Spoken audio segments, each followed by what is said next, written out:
Hello, everyone. Welcome to Sentinel. Today, I want to discuss part two of the episode I did last week about Lieutenant Colonel Scheller. And the reason I want to do another episode is because he responded to the previous episode, and I want to discuss his comments. But before I do that, I want to talk about some of the comments that the viewers left. And the first one was one of the viewers asked, "Hey, what's the purpose of this channel?" Well, the purpose has been quite clear. I mean, the word sentinel means somebody that's providing watch, that somebody's guarding. I went back and I thought about, okay, I need to clarify the purpose of this channel. And reviewed, about 100+ episodes that we've done over the last year or so. And the purpose is pretty clear, and the message of this channel is pretty consistent. And so I basically synthesized all that and came up with three main goals that we sort of adhere to as Sentinel or DigiMob.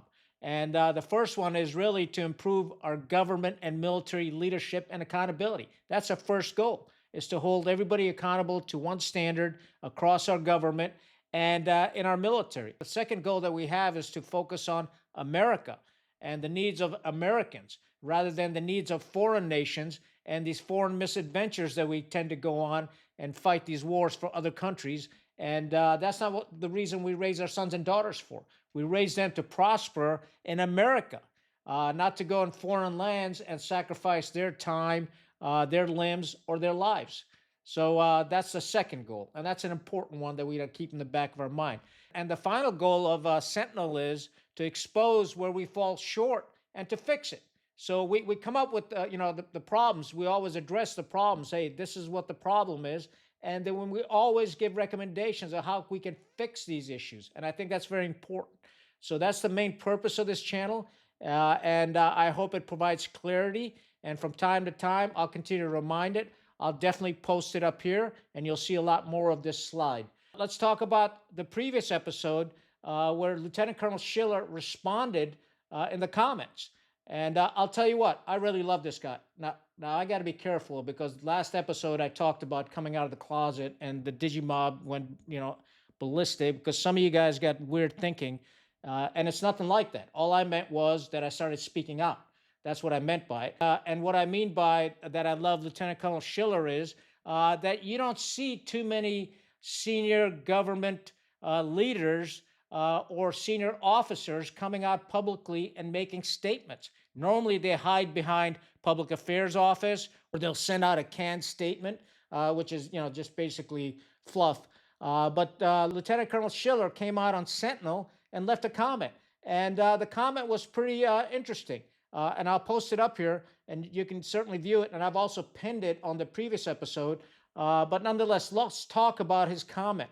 And the reason I'm really excited about it is because he's sort of interacting with us, and I think that's very important. First and foremost, it negates all the rumors out there, right? You're getting straight from the horse's mouth, so I think that's very important.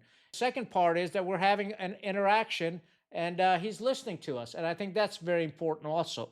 So rarely do senior officers come out and talk publicly because they're all scared. And and in the past, I've offered this microphone to any senior officer, general who wants to come and talk on Sentinel. You're more than welcome anytime.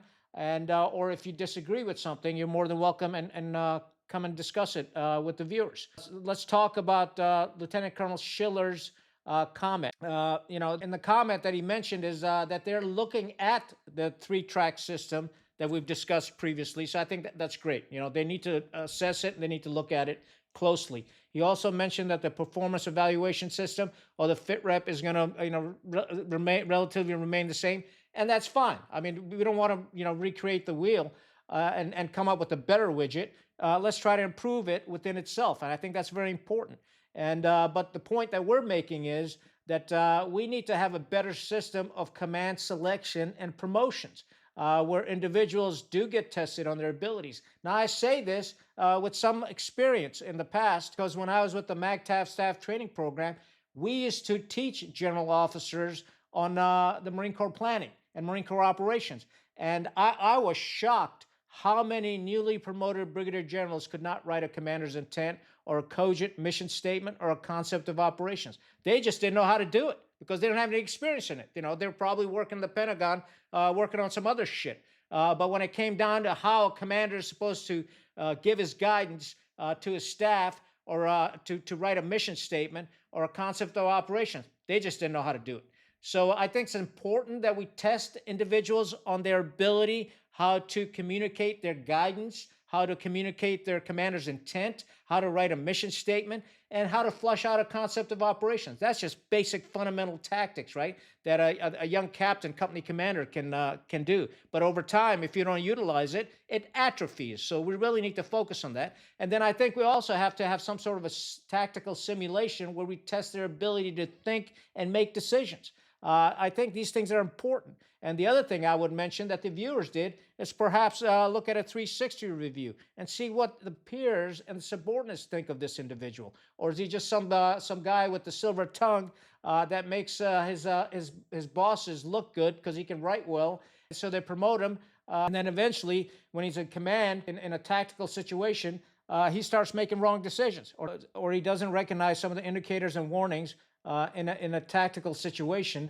and which costs us lives of Marine sailors, airmen, and soldiers. Lieutenant Colonel Scheller also talked about that he's going to go out and look at some of these exercises, in the coming months. But my issue is this with all that. We really have a very narrow window here. And I'll tell you what, the window is probably about 15 months or so.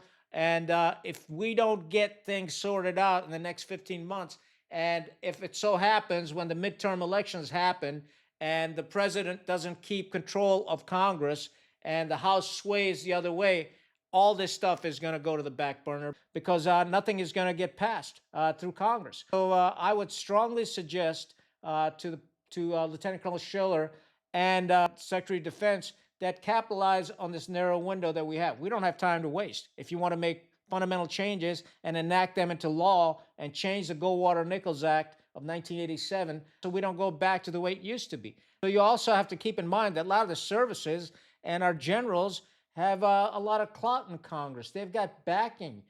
For example, the Marine Corps maintains an Office of Legislative Affairs on Capitol Hill, and that's what they do. They talk to Congress about Marine Corps issues, and they've got a strong caucus of congressmen and senators that support the Marine Corps and everything. So there's a lot of back channel stuff going on, and that's what we call Washington politics. And I'm sure Schiller and Hexet are very cognizant of that. These generals and senior politicians are going to try to push back on some of these changes because they don't want to change, right? Because they want this chaos and inefficiency because they can make money out of it. And in the next episode, I'm going to talk about how this is going on as well.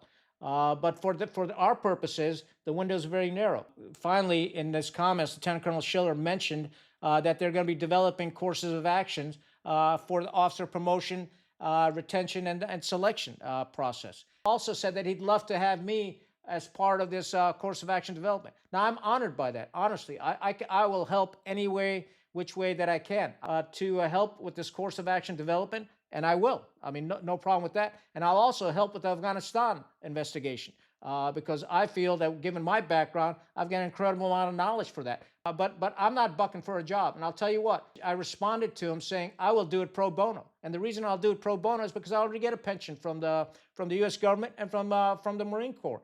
And I don't need any more money. And it's really about servitude. As officers, that we ought to be giving back. And just because we're in pension doesn't mean that we go and double dip from DOD. But I leave that to an individual decision. So I'm willing to help out where I can, pro bono, not an issue.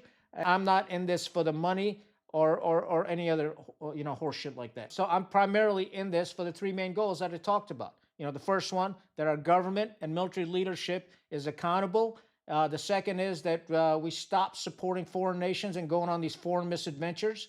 And the third and the final one is we find problems and we offer solutions. That's why we're in this for, and that's the whole purpose of this channel. And having said that, if you go to my past episodes, I used to always say, please share, subscribe, and whatnot, because that's what YouTubers were doing. And I was never comfortable with that because to me it was just patronizing, right? So I stopped doing that shit too. And quite frankly, the viewers will subscribe if they feel the content is good.